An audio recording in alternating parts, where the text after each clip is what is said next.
தூக்கி பின்னாடி போட்டீங்கன்னா ரவண பவச. அத 6 முறை சொல்லணும். இப்ப ராவ தூக்கி பின்னாடி போட்டா வனப வசர.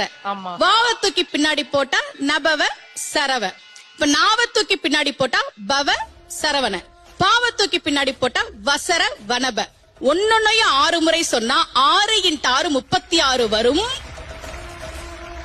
இப்படி சொன்னால் 5 நிமிஷத்துல சொல்லிடலாம். கந்த சஷ்டி கவசத்தை 36 முறை சொன்ன பலன் கிடைக்கும்.